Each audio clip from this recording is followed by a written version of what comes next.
Nossa gotinha de hoje a gente vai tirar de Romanos capítulo 14. Abre a tua Bíblia em Romanos capítulo 14. Vamos ver o que diz o texto lá.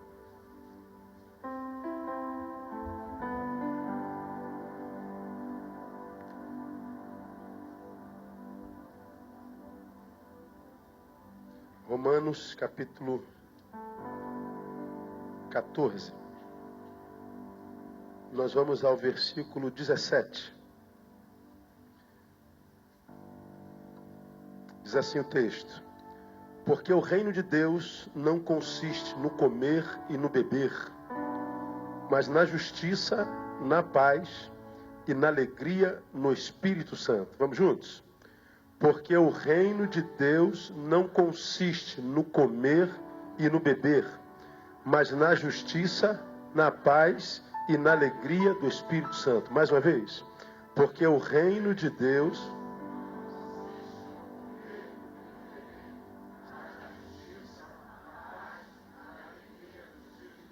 Amém, amados?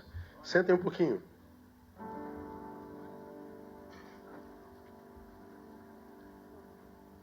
Notícias da semana.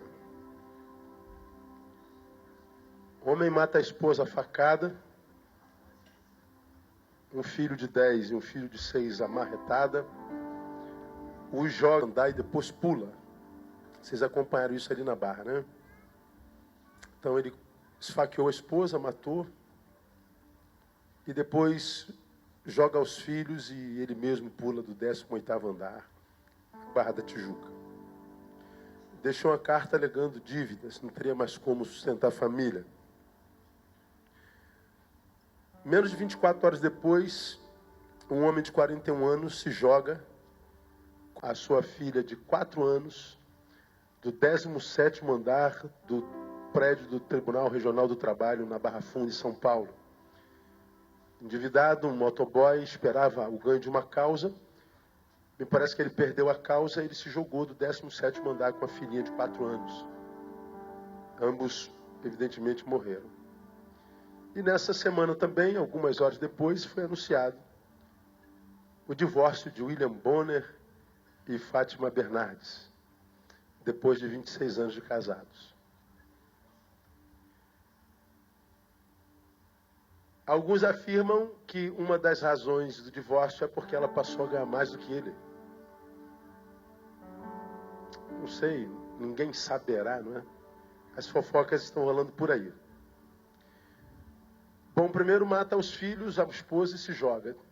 Dívidas relacionadas a dinheiro. O segundo se joga do 17º com o filho, com a filha. Dívidas, dinheiro.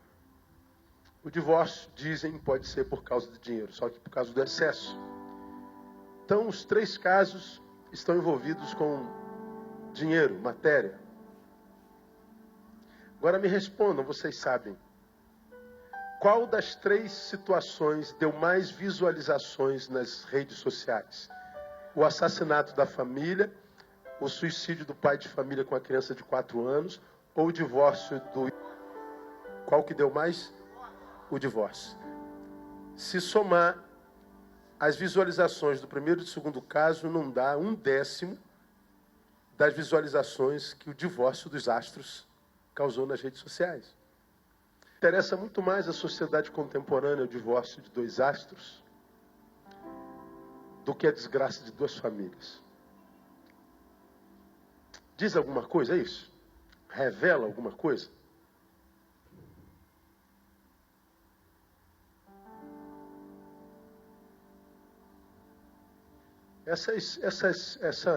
Esse rapaz da Barra, eu estive com ele. Não pude ajudar. Mais um caso desses mórbidos que a gente vê acontecendo o tempo todo. O rapaz do TRT, 41 anos, se joga com a filhinha. E a gente fica pensando, meu Deus, que grau de desespero a gente está chegando. Onde que a gente pode chegar com a nossa desconstrução? A que nível de desconstrução a gente pode chegar dando oportunidade ao desespero? Eu não me lembro dos últimos anos, eu tenho 50, não me lembro dos últimos... Aliás, eu não me lembro de ter conhecido no Brasil e pessoalmente nem lido de alguém que tenha morrido de fome. Na minha geração, é possível que tenha acontecido, mas eu não me lembro de informação de. Então, quando uma pessoa diz assim, a minha mulher e meus filhos, porque eu não vou ter como sustentá-los, ele está dizendo, eu quero antecipar a morte porque minha família vai morrer de fome. Será que iria morrer de fome? Não iria. Aí eu vou me jogar do 17º com a minha filha porque eu não tenho mais como sustentar minha filha. Será que ele e a filha morreriam de fome mesmo? Eu tenho certeza que não. Ninguém morre de fome no Brasil. Então a causa real não foi o desespero com relação à dívida. Não foi tentar livrar a família da dor. A causa é outra. A gente não sabe a causa real, mas uma delas a gente pode elucubrar, não é? É a total incapacidade do homem de lidar com as suas dores. Isso é cada vez mais notório. Eu lido com isso todo dia. Todo dia. Uns com uma unha que encravou, quer se matar. O outro tem metástase do câncer em todo o corpo, está lutando para viver. Como quem diz, não vou morrer antes da morte chegar. Vou lutar até o último segundo da minha vida. A morte vai me levar, mas vai me levar lutando. A gente vê, pô, um cara tem câncer, metástase em todo canto, quer viver, o outro tem uma unha encravada, diz, minha vida acabou. Você acabou com a minha vida, você acabou com a minha vida, você... É o problema? Não é o problema, é a pessoa. Não é o problema, é o problemático. É o sujeito. O que a gente aprende, eu vou compartilhar com vocês bem rapidinho, é que você pode ver ao grau de loucura no qual você pode chegar. No qual eu posso chegar. A desgraça alheia revela aonde a gente pode ir. Você vê os comentaristas facebookianos, os idiotas dessa geração facebookiana, sem conhecimento de causa alguma, imprimindo sua opinião sobre tudo, não conhece conhecimento de causa nenhuma. E a gente não vê uma que preste, né? E a gente vê cada um dando opinião e nenhum consegue se colocar no lugar e dizer, meu Deus, ele é da minha raça, ele é humana. E é lá que eu posso chegar se eu não me cuidar. Eu nunca mataria minha mulher e meus filhos. Você quem pensa? Se ele chegou àquilo, você chega também, porque vocês e nós somos da mesma raça. Então o ser humano pode chegar àquilo e pode chegar a pior. E a gente está vendo isso todo dia acontecer, o tempo todo. Todo canto, todo lugar. Não há uma semana que eu não tenha notícia de uma desgraça dessa aí. É porque nem toda sai na mídia. Não é? Uma menina de 12 anos, na segunda e na terça ela morre. E esse sujeito é pastor. Então tu tem que cuidar desse cara. Quando lá no fundo há em mim um espírito assassino querendo matá-lo. Mas a gente cuida. Mas está lá. Porque eu fiquei imaginando, se fosse minha filha. Aí tu cuida do cara, cuida da mãe. Imagina os mistos de afetos e sentimentos que passam dentro do teu peito na mesma hora, né? De um lado você quer pegar no colo e dizer, meu Deus, que dor a senhora está sentindo, do outro lado aqui. Gente, para manter equilíbrio é complicado. Quando eu vejo a desgraça alheia, eu vejo o quanto eu tenho que me policiar, o quanto nós temos que de alguma forma buscar equilíbrio para a vida, porque nós estamos nos desequilibrando. Se você tem coragem de se comparar com o que você foi há 3 anos, 4 anos atrás, você vai perceber, possivelmente, que você passa por desequilíbrios. Se você se compara com 3 meses, 1 ano atrás, você vai ver que você passa por desequilíbrios. Se não fizer nada, já sabe, amanhã vai estar pior. Então o problema não é o problema, é o problemático, é como o sujeito lida com o problema. Agora, nesses 3 casos, quando eu vejo a desgraça de uma família, não comove, da outra família não comove, mas a separação dos astros, bomba. O que nós vemos? Primeiro, protagonismo da matéria ante ao ser. Como que a matéria hoje é mais importante do que o sujeito, do que o ser. É mais a matéria que serve ao homem. É o homem que serve à matéria. Bom, eu não tenho mais como sustentar a minha família, eu não tenho mais matéria para os seres com os quais eu sou, então não vale mais a pena ser. Então a gente acaba com ser porque não tem matéria. Então é o protagonismo da matéria ante ao ser. Ou seja, o ser só encontra sentido na matéria. Acabou a matéria? Acabou. Então não tem mais razão para ser. Olha que loucura. Então é a coisa que diz se eu sou ou não. É a matéria, é o físico. É o mensurável que diz ao imensurável se ele vale a pena ser ou não. Estou cheio de dívida, minha vontade não foi feita, então a gente não vale mais a pena viver. Olha a loucura.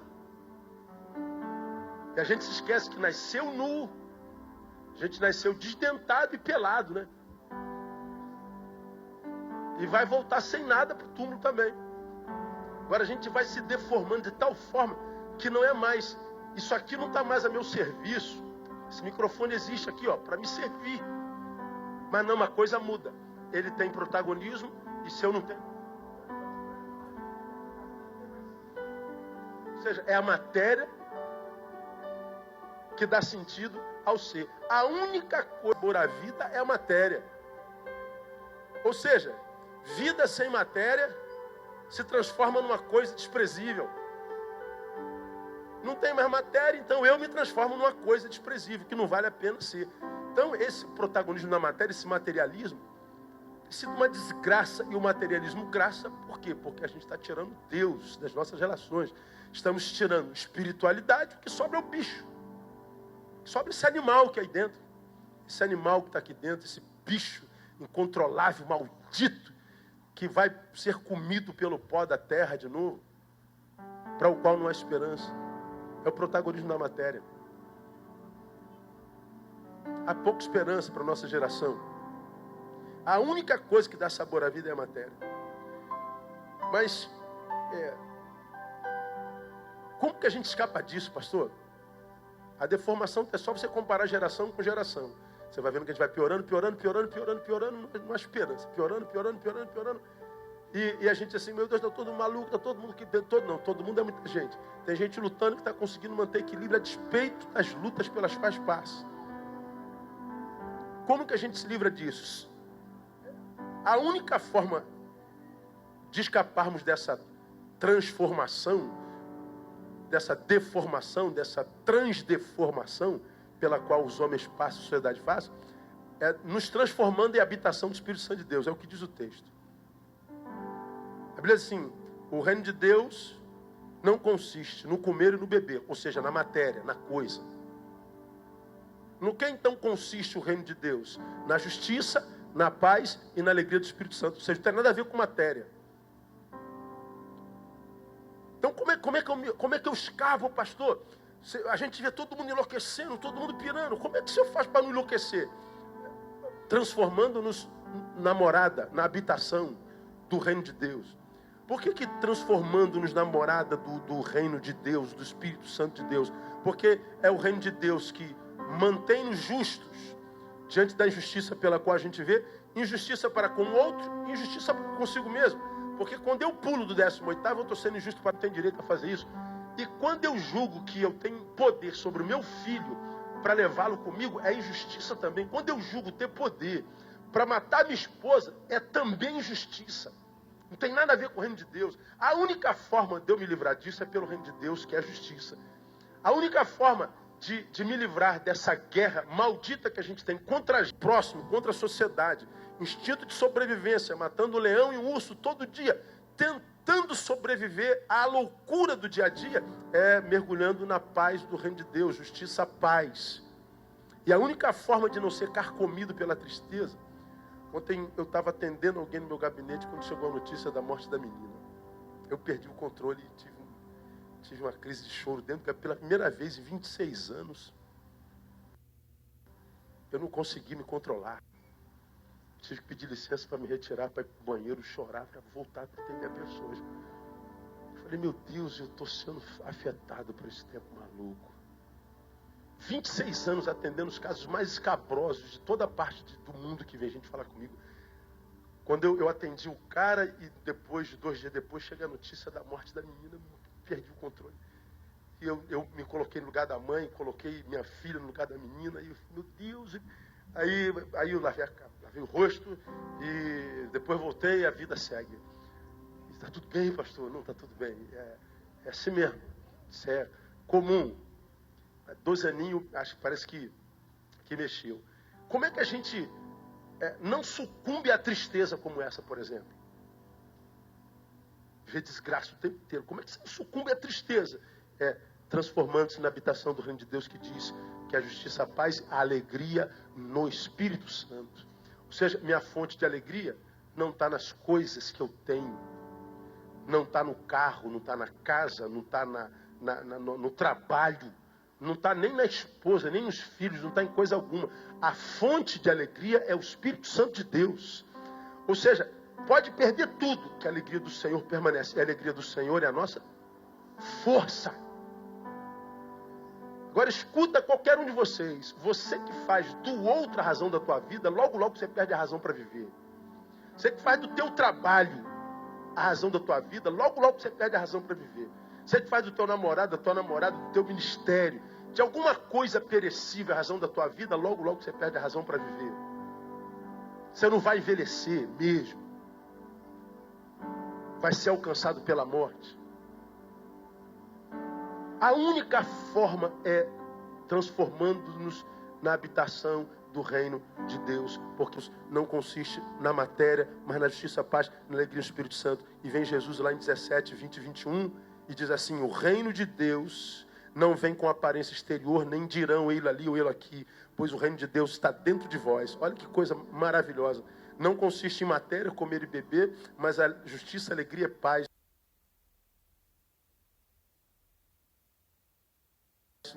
Justiça, paz, alegria do Espírito Santo. Ele diz: o reino de Deus está dentro de vós. Então, a única forma de dominar o que está fora é decidir o que vai carregar dentro. O que você vai carregar dentro de você, meu irmão? Vai continuar carregando esse ódio? Vai continuar carregando essa amargura? Vai continuar carregando essa indiferença? Vai continuar sendo morada dessa morte toda que habita ser, peito, mente e coração? Não tem como escapar isso aí. É só esperar a tua hora, porque você é um alvo dessa deformação. Você está sendo filmado. Logo, logo chega a tua vez, você está na fila. A única forma de se livrar disso, ou seja, do que acontece do lado de fora, é decidindo o que você vai carregar dentro. Decida carregar o reino de Deus. E você vai ver que vão cair 1000 ao teu lado, 10.000 à tua direita. Você vai continuar de pé no nome de Jesus. Você vai chorar sim, mas enquanto chora, anda, enquanto anda, chora. Mas não vai parar. Como você já aprendeu aqui, enquanto a gente caminha, a gente chora. Enquanto a gente chora, a gente caminha. O que não pode é parar. E o que a gente está vendo é a gente parando, pirando, enlouquecendo, morrendo, bem antes da morte chegar. A única coisa que a gente pode fazer é guardar o nosso coração. Sobre tudo que se deve guardar, guarda seu coração. Não posso administrar a vida da Aline, do Paulinho, do Nael. Não posso administrar a vida de ninguém. A gente aponta caminhos na palavra, né? Agora o que Paulinho, Aline e Nael vão fazer com a vida é eles. Eu queria morrer tarde com eles.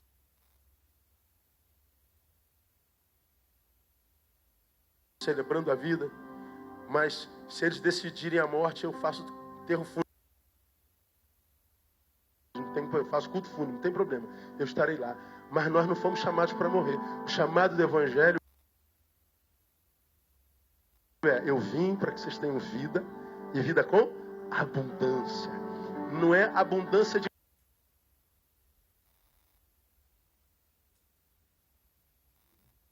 coisas na vida, abundância na vida, independente das coisas.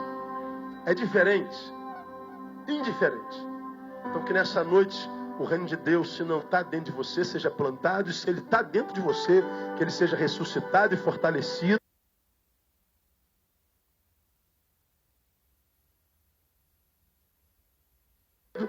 Para que você não seja paralisado. pelo que nós veremos daqui, já estamos vendo há muito tempo e que veremos daqui para frente com muita frequência. Não só a desgraça do acontecido nas famílias, mas a indiferença dos desgraçados nos quais ainda não aconteceu. É a indiferença que me torna a próxima vítima.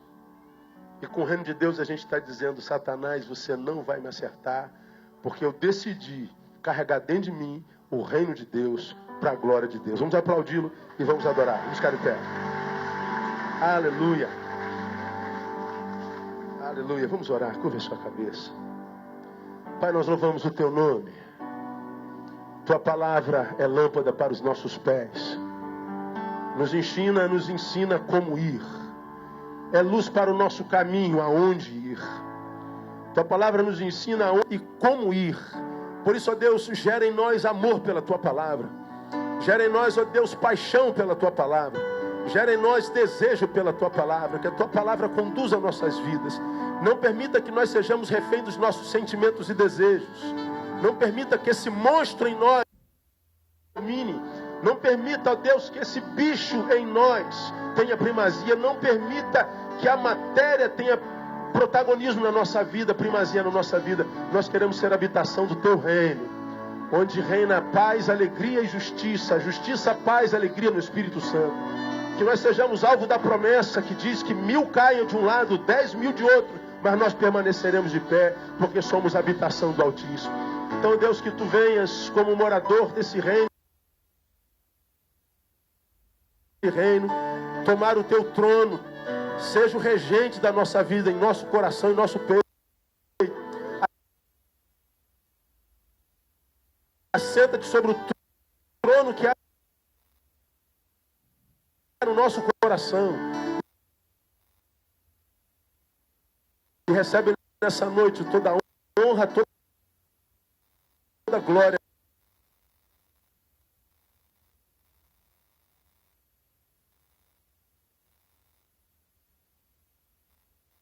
Todo louvor e toda adoração por Cristo Jesus, nosso Senhor que reina. Amém e aleluia. Melhor aplauso a Ele, vamos adorá-lo.